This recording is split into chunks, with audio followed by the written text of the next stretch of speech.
Nigeria's young parliamentarians are calling on federal and the state government to prioritize children's safety and welfare. It's the 7th Assembly of the Nigerian National Children's Parliament, organized by Save the Children International in collaboration with the Ministry of Women Affairs in Abuja. Speaking at the event, the country director of Save the Children International, Dakan Avi, has charged children to participate and make their voices to be heard in decisions affecting them. Harvey said Save the Children International provides different platforms for children across the country to amplify their concerns and ensure they are met with meaningful action. To congratulate the 7th Assembly of the National Children's Parliament on this special occasion of deliberating on various issues affecting the rights of children in Nigeria.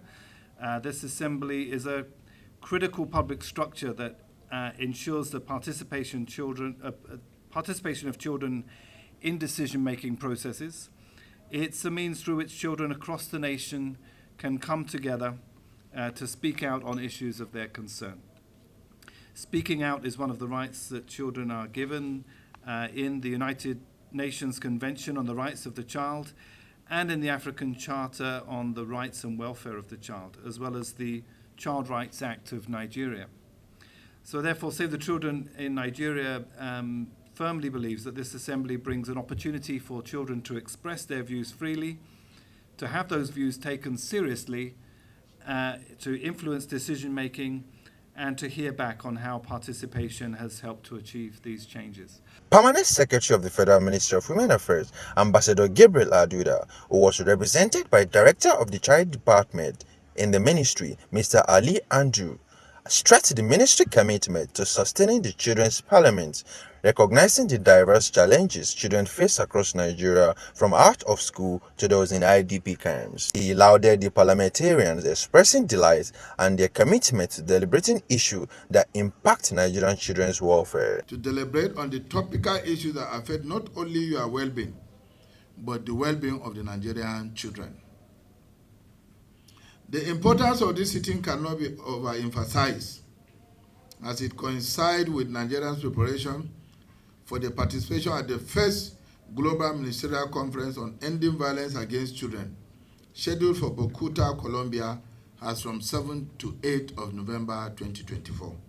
The Federal Ministry of Women Affairs is very deliberate in promoting the rights of the Nigerian children to participation, noting that involving children to deliberate on topical issues that affect their well-being makes them more aware of their rights to survival, development, protection, and participation. The Parliament members highlighted critical issues affecting children, including limited educational access, child abuse, insecurity, child marriage, climate change, and others. My honorable colleagues, it is well known that we all know that children are not safe in their homes, not safe in their communities, and not safe in schools. It is a relevant experience from all of us, from various constituencies of ours. It has become a critical issue where institution of learning is facing a lot of numerous challenges, such as inadequate infrastructures and lack of basic facilities, insecurities like kidnapping and violences, bullying and harassment, and limited access to health care. While what Safe School means for us is safe, parent safety, learning without limitations, threats, and intimidations, but in the realities of our world as children, we are not experiencing any positive emotions. I want to add that there is a need for zebra crossing as one of the safety measures for students, for children, as this is contained in the United Nations Convention on the Rights of a Child, Section 12, and the National Road Traffic Regulation, 2012. We live in a world of gloomy uncertainty, and we believe that with this type of safety measures, children will be less prone to act. I would like to draw the attention of the House to the concern raised by UNICEF recently on 14th September 2024 over the lack of access to early childhood education in my state, Jigawa State. According to the report, 44% of primary school age children and 52% of secondary school age children are not attending school. What a significant education gap. The report further noted that foundational literacy and numeracy rates in Jigawa State are critically low compared to other states. Madam Speaker, most parents in my state don't know the importance or value of education. They prepare to send their children to the farm, markets, street hawking, or even to remain idle and do nothing at home rather than to send them to school. Beyond road safety, the young parliamentarians urged the government to invest in education, provide financial literacy and life skills training for teachers. When I heard the Honorable House Leader spoke on this matter, there was one point that particularly captured my attention. It is a point that resonates deeply, not just with me, but with every child whose future depends on the decisions taken to implement it. I want to delve deeper into the profound significance of education and life skills, for these are not mere policies on paper, but lifelines for children for a brighter tomorrow. Honorable Speaker, colleagues, believe me, the magnitude of education cannot be overstated. It is the cornerstone upon which every nation builds on its progress. I'm reminded of the profound words of Nelson Mandela. He says, education is the most powerful weapon you can use to change the world. Therefore, Honorable Speaker, I call upon this assembly to urge our government and all relevant stakeholders to invest strongly in education.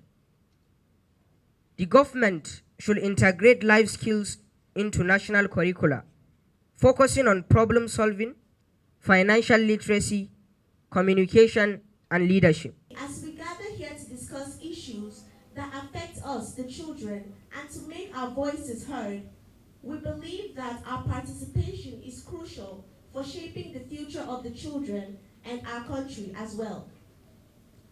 The National Children's Parliament aims to provide a platform for us to share our thoughts, ideas, and concerns. Save the Children reiterated a commitment to collaborating with the federal and the state government to advance children's rights across Nigeria, including calling for budget prioritization to support these initiatives. The Assembly's resolution are set to be presented at the first ever ministerial conference on ending violence against children scheduled for November 7 to 8, 2024 in Bogota, Colombia. I'd also like to take this opportunity to call upon the federal and state governments to prioritize budget for and ensure the implementation of the rights of children, and to ensure that every child in Nigeria is able to enjoy the rights and privileges that we would like them to. The future of a child is determined by how their rights are respected, protected, and fulfilled, and we hope that this assembly will help again to promote children's rights across the whole country. I want to use this platform to urge you to make the remaining part of your tenure memorable and impactful through passing of resolutions that addresses concrete issues that will contribute to policy formulation by government and enhance the well-being of Nigerian children. Present at today's sitting are 24 states and FCT.